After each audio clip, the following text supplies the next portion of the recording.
If you've been stretching your back every single day and it still hurts, then there's probably a reason why. And that's where a lot of people get stuck, because stretching feels like the right thing to do. It feels productive and it feels like you're working on the problem. But in a lot of cases, it's actually the reason why you're not improving. I see this nearly every day in clinic. People stretch every day, don't notice any improvements, give up, rest, and then the cycle begins again. And the one thing that doesn't change is their pain. But here's the problem. Stretching is based on one assumption, and that is that pain is caused by muscle tightness. But back pain normally isn't caused by one problem. It's not like a pulled muscle where you might pull your hamstring and that's the one problem. Back pain's more complex than that. There are different types of back pain, and each one requires a different approach. So if you treat them all like they're just caused by something being tight, you end up using one solution for a range of different problems. That would be like changing the oil in your car and expecting every problem to be fixed. Sometimes that might work. An oil change might be what you need. But a lot of the times, that's just not the right approach. And that's why people get stuck into a cycle. They stretch, they feel a little bit better, but then the pain comes back. So they stretch a bit more, feel a little bit better, but then the pain comes back again. And that cycle just keeps going on, and the pain never gets resolved. But this is where it gets interesting. Stretching not only doesn't help, it can actually make it worse. And I'll explain 3 common reasons why. The first one, you might be stretching a system that's already irritated, and that stretching is just too much and aggravates all the irritated tissue. If your back's already flared up and it's hypersensitized, then stretching is just like poking a bruise. It's just going to aggravate the problem, and then it's never going to reduce pain. Secondly, you might be stretching the wrong thing. Just because one area of your back hurts doesn't mean that the problem is actually somewhere else. And that's what we call referred pain. You might feel pain in the lower back, but the problem might actually be hamstring tightness. But if you don't know that, you're stretching your lower back, you might be stretching your glutes, your hamstrings, and the problem's somewhere else, like in your hip flexors, then again, you're never going to notice any improvements. A lot of times when muscles are tight, they're actually protecting either that area or another area. So it's important that we know what they're protecting before we start trying to fix it. And thirdly, stretching can distract you from the real problem. You might actually need strength, control, or load tolerance.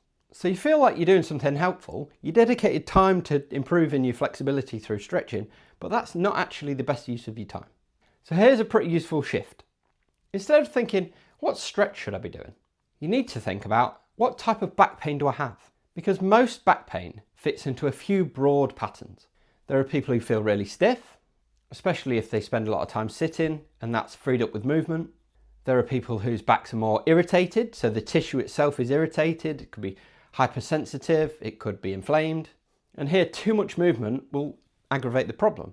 And then you've got people on the flip side who are in pain because of gym or training related problems. Some people could have nerve related issues. And then some people just don't have the strength or confidence that should have been built up over time. So as you can see, across those different types of people, same symptom, pain, but completely different triggers. And obviously that's going to take completely different approaches. So stretching will only really work for one of those types of people. So let's make this practical. You might recognise one of these people. The first person, let's call him Dave. He stretches all the time, but his pain keeps flaring up. He does a stretch routine. He might feel okay during it, might feel a little bit better afterwards, but towards the end of the day or the following morning, the pain comes back. And that's usually a more irritated type of back pain. So the problem there isn't that Dave's not stretching enough. It's that he's doing too much, too aggressively, especially for where his back is right now. The second is the stiff desk worker. Let's call her Karen. Karen feels tight, especially in the mornings, or after she's been sat at the desk for a while. But then she gets moving and her back pain eases off. This is where stretching can help, but it's not the full solution, because Karen's main issue is a lack of movement throughout the day, not because she's not stretching. It'd be like trying to put out the fire by squirting it with a water pistol, but not actually solving the problem, which is somebody throwing petrol on it. And thirdly, the gym goer. We'll call him Bob. So when he gets home, he stretches and hopes that'll fix it. But Bob's problem, again, isn't flexibility related, it's load tolerance, or a loading problem. And this comes into the way you're training, the volume, the technique, or the tolerance. And those things just aren't quite right for the training that Bob's doing. So as you can see, stretching might help, but it's not going to solve any of those things. Again, do you see the pattern? Same complaint, but completely different reasons behind it. So it's important not to look at the pain, but what's causing the pain. And this is exactly why people get frustrated, because they're doing what they think or have been told should work, or they see on TikTok or Google, but it's not matched to their specific problem and their type of back pain. So the real turning point, where you notice some really good results, is where you stop guessing, where you actually understand what type of back pain you're dealing with, what tends to aggravate it, and what it actually responds to. Because once you have that, it becomes much clearer what you should stop doing, what you should start doing, and what's actually worth your time. So you're not wasting time on silly little exercises that aren't going to solve the problem. So that's why I put together a short, free 2-minute quiz that helps you work out exactly what type of back pain you've got. And it'll tell you exactly what category of back pain you fall into. So instead of guessing or doing random stretches that you think are going to help, you'll have a clear starting point. And more importantly, you can stop doing the things that hold you back. So if you've been stretching and it's not really getting you anywhere, this is your next step. And if you want to take that quiz, there's a link to it in the description below. Like I said, it'll give you your exact type of back pain and a few little tips on how to improve it, and then some next steps. Because once you understand your back, it's a lot easier to fix. So let's start there.